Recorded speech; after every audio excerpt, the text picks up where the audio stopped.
Valentín Campa, Demetrio Vallejo y tantos nombres. Yo soy rielera, tengo mi Juan. La voz de bronce no hay quien la estrangule, mi voz de bronce no hay quien la corrompa.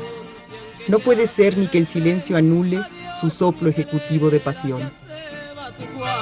Valentín Campa, como otros grandes ferrocarrileros, Hernán Laborde, Pancho Lozano, tantísimos dirigentes que fueron al mismo tiempo líderes históricos, democráticos, en el gran sindicato ferrocarrilero, como en los partidos de izquierda, en el Partido Comunista, en el partido que se forma a la expulsión de Laborde y Campa, Partido Marxista de Transición, el Partido Obrero Campesino Mexicano, que fue un gran papel el que desarrolló junto con el PC en el movimiento histórico del 58-59, última vez que tuvimos la democracia en el sindicato ferrocarrilero.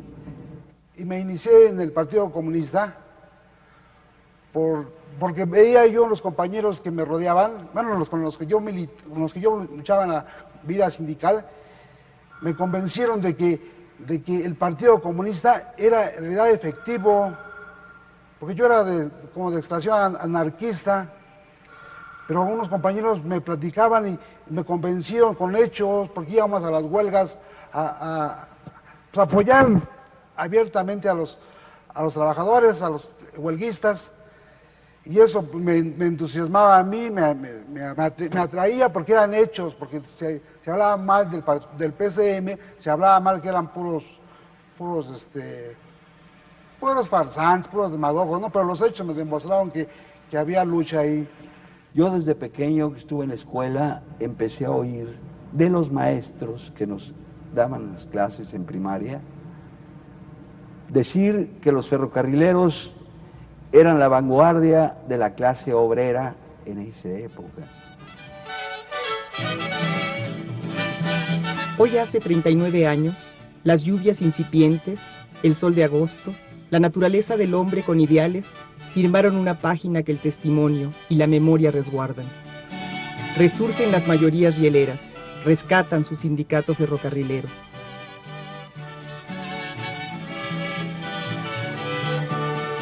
Oigan, señores, el tren que lejos se va silbando.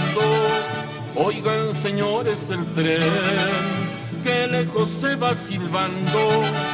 Que lejos me va llevando cuando ya va caminando. Que lejos me va llevando cuando ya va caminando. El Plan del Sureste solo tenía dos reivindicaciones: 215 pesos de aumento por trabajador mensual. Hay que decir que hacía 10 años no había un solo aumento de salarios después del charrazo. Y el voto directo. Ruiz Cortines se entera de que no había tal voto directo en ferrocarriles y dice, si no pueden elegir ni a su comité local y menos el nacional, y todos los mexicanos pudieron votar por mí directamente, que soy la autoridad máxima del país, en una cuartilla, derogó por anticonstitucional el estatuto del sindicato ferrocarrilero, y la elección se tuvo que hacer con nóminas por la Secretaría de Trabajo, por centros de trabajo. Cuando la votación iba 59,759 en favor de Demetrio Vallejo, 9 por los charros en todo el país, dijo don Adolfo, ¿para qué le consultan al resto? Declaren electo al señor Vallejo y que se instale el nuevo poder y puedan hacer una convención y un nuevo estatuto constitucional.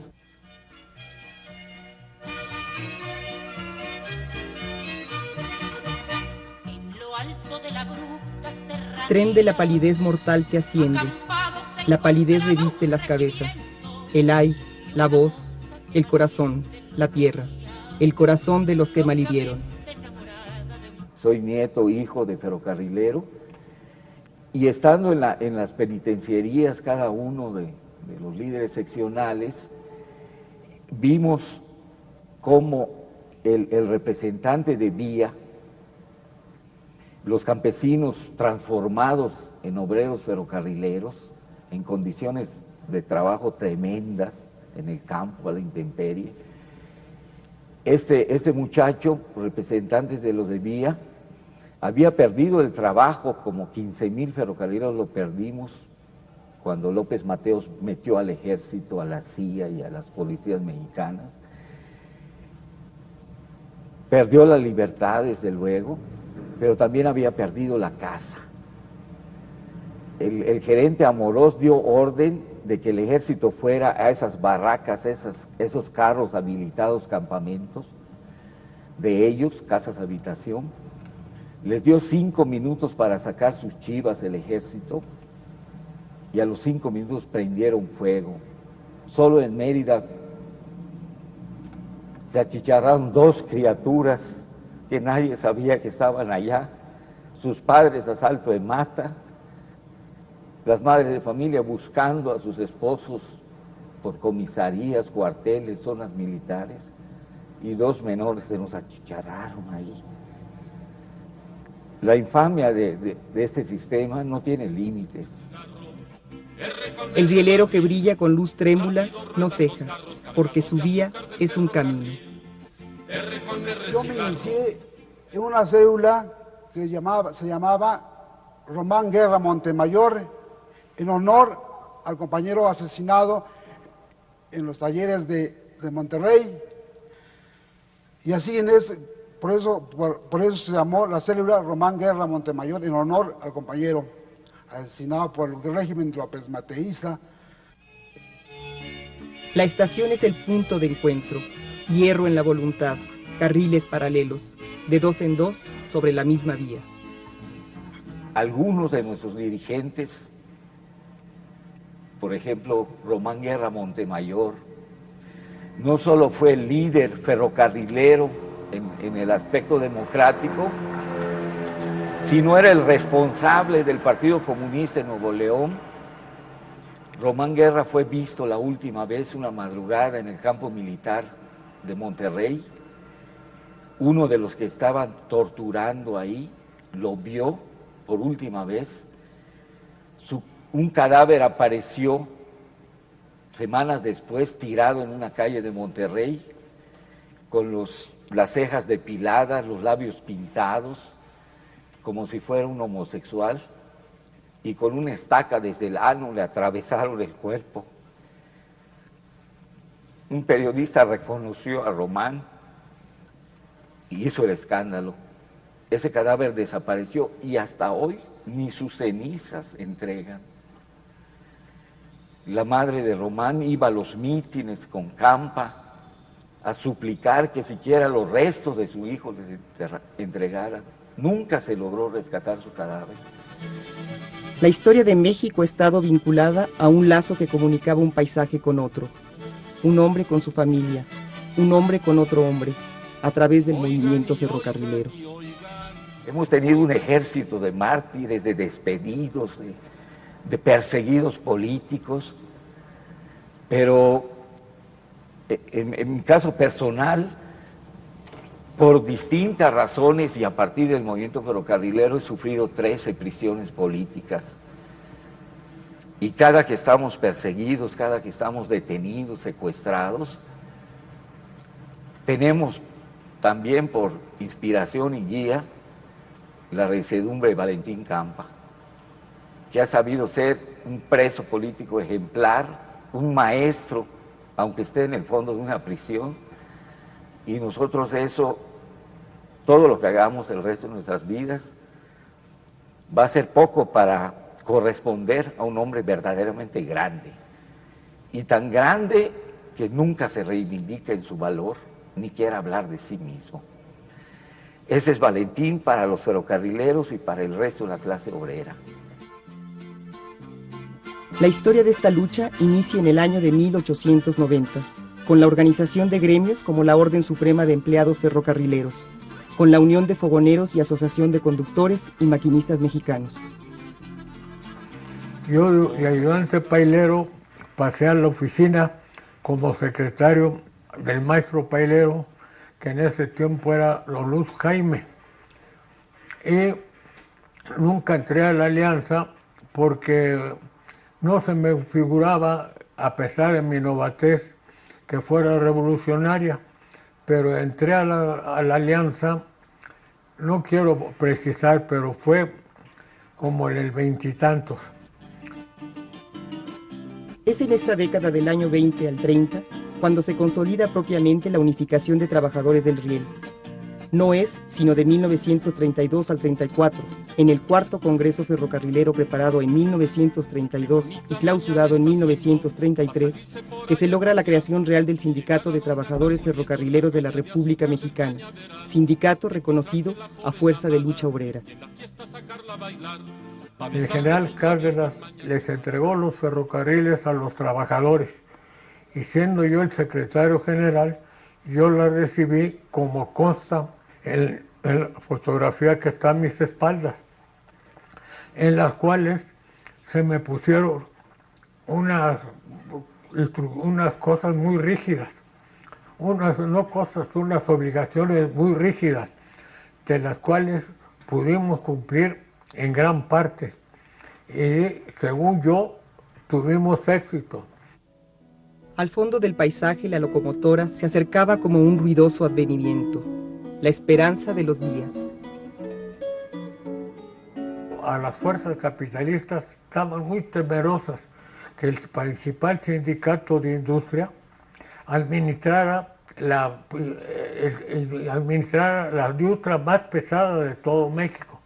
Y para no sentar ese precedente, de sus primeros acuerdos que hizo fue quitar la administración obrera. Allí terminé yo mi gestión y seguí luchando en una forma menos, porque a medida que salió el que siguió de mí, Jesús Solís, y luego el cuarto, que era de Vía, comenzó ya a declinar el sindicato y yo seguía buscando en la izquierda. A pesar de la creación de Ferrocarriles Nacionales de México, continuó la época de gremialismo acentuado con el fin de proporcionar mejoras para los trabajadores. Sin embargo, no era suficiente. La lucha continuaba. Van derramando piernas, brazos, ojos van arrojando por el tren pedazos. Pasan dejando restos de amargura, otra vía láctea de estelares miembros. Con paros ferrocarrileros rescataron su sindicato nacional de manos de dirigentes charros, impuestos por el gobierno en 1948. Este movimiento, encabezado por Demetrio Vallejo y Valentín Campa, dejó fieles testimonios en la mente y el corazón de muchos mexicanos. Surgen líderes impuestos pasando por encima de los derechos de los trabajadores. La lucha continúa. Emergen hombres como Valentín Campa que no cejan. Su lucha está al lado del sindicato. Venía yo a México en las vacaciones que nos daban en ferrocarriles a mi padre. Y ya en mi adolescencia iba yo por el Zócalo y me llamó la atención un grupo numeroso de trabajadores que había ahí, pero yo no me enteraba de qué era. Me acerqué y era Valentín Campa el que estaba haciendo un mitin en el Zócalo, y por primera vez oí decir lo que era el imperialismo yanqui en boca de Valentín Campa Salazar. Yo quisiera hablar de Valentín y de muchos compañeros, porque tanto honor tiene Valentín como tienen compañeros como Luciano Cedillo Vázquez, compañero ya fallecido, que fue un compañero, un gran militante, que poco hemos hablado de él. Podemos hablar de Mario Hernández, compañero de Tierra Blanca, que también ya fallecido, también poco se ha hablado de él. Podemos hablar de Primitivo Razo, ferroviario, también muy militante de mucha garra, también fallecido. Son compañeros que algún día tenemos que, el movimiento, pero tiene que rescatar esos nombres. El compañero Francisco Hernández Sánchez, compañero tallerista de Donalco, fallecido también. son compañeros que merecen que se hable de ellos. Nosotros estamos obligados a hablar de ellos cuando alguna vez lleguemos a democratizar nuestro sindicato. Estuve un poco más activo cuando fui secretario nacional porque Campa estaba detrás de mí y los sábados en lugar de ir a alguna parte tenía que juntarme con ellos. Inclusive la mayoría de las veces me llamaban la atención porque como administrador pues no seguía la línea 100% de ferrocarriles. Además, la situación económica de Campa, no se diga, y la mía siendo secretario nacional, pues era muy raquítica y teníamos que andar en las fondas cuchillando por ahí. Fue la mayor actividad. Desde el Congreso Ferrocarrero me distinguí un poco como elemento izquierda, no como un comunista. En 1958 sale de las filas ferrocarrileras un empleado de transbordos, Demetrio Vallejo, y encabeza la columna que sostiene el Sindicato de los Trabajadores Ferrocarrileros.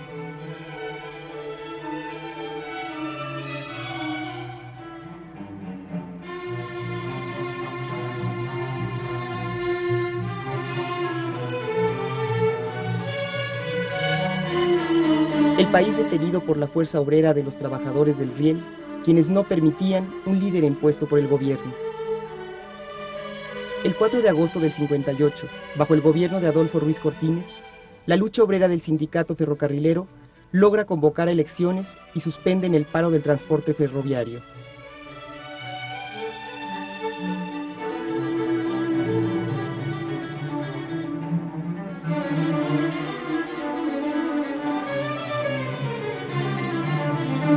En este despacho, a las 2 de la mañana, se tuvo la primera junta con Vallejo y con el gerente Amorós, a tal grado de que había mucha gente afuera esperando, no dejé entrar a nadie. Aquí estuvimos con un grupo pequeño y se hizo la junta y Amorós insistía en que no fuera Vallejo el secretario general. Nosotros insistíamos. Entonces, como no íbamos a ningún acuerdo, me llevé a él, venía el gerente en su camioneta solo, sin nadie, entonces yo lo fui a dejar hasta allí. Me bajé en la estatua de Colón y me dijo: señor Terán, vamos a reunir la junta mañana, pero su casa está muy lejos. Le dije: señor, pues yo le ofrezco una casa de un amigo de usted mío, del senador León García. Me dijo: no, allí no. Entonces ofrecí la casa de mi hermano que estaba en Anzures. Y allí a las 12 de la noche llegó el gerente y allí se combinó con que fuera Vallejo el secretario general. Demetrio llega a la dirigencia por mayoría avasalladora. La lucha estaba en pie y Demetrio Vallejo a la cabeza. Salió de secretario general, tuvo oposición y él siguió radicalizando su postura. Y yo quise mediar un poco, a tal grado que en un informe del presidente estaban invitados todo el ejecutivo. Y paso yo por ahí, por el sindicato, y me encuentro con que no habían ido al informe. Y fui y en una forma enérgica llamé la atención y dije: no están, pues siguieron radicalizando. Entonces le digo, la suerte me dio para andar en líos.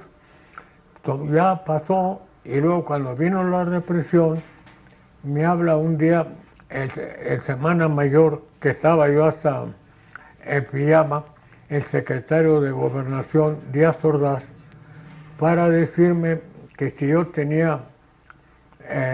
no tenía inconveniente, concurriera a la Secretaría de Bienes Nacionales, que estaba cerca del Palacio Nacional, con Vallejo, para arreglar los asuntos, que iba a presidir la Junta el licenciado Bustamante, que era de Bienes Nacionales. Yo, para más seguridad y por cierta picardía, le dije: señor, yo ya más o menos sabía quién es Mito. No lo conozco. Dice: él llega en un Mercedes manejando su carro. Llegamos, allí aparentemente convenimos arreglar el asunto. No fue así, sino que se nos citaron para la tarde en el departamento de trabajo con Salomón González Blanco, pero ya en el camino que salimos de los Viernes Nacionales del Sindicato, venían como 10 o 15 patrullas de policías y al entrar luego catearon el sindicato y yo todavía alcancé a despedirme de Vallejo y le dije, yo llego a la hora citada al departamento de trabajo.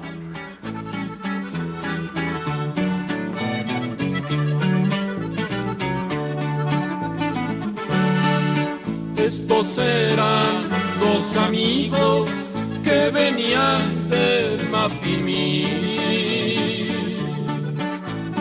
que por no venirse de Oquis. Al salir yo, ya fue una maremar, ahí tomaron el sindicato y todo, y llego aquí, le hablé a un amigo, le dije, oye, yo no puedo salir, ve al sindicato y dime cómo está la situación. Agujas como alfileres, rebosando el vaso que se derrama. Vagón sobre rieles, la lucha. Ya me avisó cómo estaba y entonces le hablo a Díaz Ordaz, que al minuto me atendía cuando me necesitó.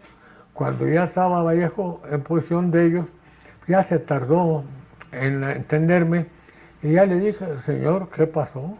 De casualidad, porque yo me escapé, no sé por qué, he sido de suerte. Me salí y entró el ejército o los soldados, los policías. Qué bueno que se haya escapado. Fue todo, ya estalló el movimiento contra Vallejo, que estuvo Vallejo mucho tiempo en la cárcel, Valentín Campa también, entre otros, a quienes yo visitaba frecuentemente. Y estar a las órdenes de ellos, saber qué se necesitaba. Hasta allí creo que ha terminado, en términos verdaderamente activos, mi lucha, porque ahora coopero con los grupos que están en contra del Ejecutivo, pero en fracciones que no pueden hacer unidad. Creo que ahí termina mi gestión sindical. Camino, cada uno de los carriles del ferrocarril, terreno en que la vía se asienta. El pasado es la memoria y la razón del presente. Valentín Campa, como otros grandes ferrocarrileros, Hernán Laborde, Pancho Lozano, tantísimos dirigentes que fueron al mismo tiempo líderes históricos, democráticos, en el gran sindicato ferrocarrilero, como en los partidos de izquierda, en el Partido Comunista, en el partido que se forma a la expulsión de Laborde y Campa, Partido Marxista de Transición, el Partido Obrero Campesino Mexicano, que fue un gran papel el que desarrolló junto con el PC en el movimiento histórico del 58-59, última vez que tuvimos la democracia en el sindicato ferrocarrilero. El 14 de octubre se logra, el presidente Ruiz Cortines, por laudo presidencial, echa abajo el estatuto ferrocarrilero por antidemocrático. Yo soy rielera, tengo mi Juan, él es mi encanto, yo soy su querer. Cuando le anuncian que ya se va el tren, adiós mi rielera, ya se va tu Juan. Tengo mi par de caballos para la revolución. Uno se llama el Canario y los ferrocarrileros somos juramentados desde esa gran derrota para dedicar lo que nos quede de vida para luchar.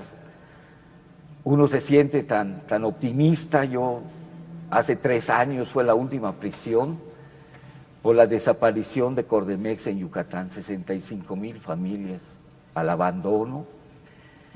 Y fui tan orgulloso de haber contribuido a esto con 8 meses de prisión en Mérida, como si hubieran sido ferrocarrileros los que hubieran luchado así.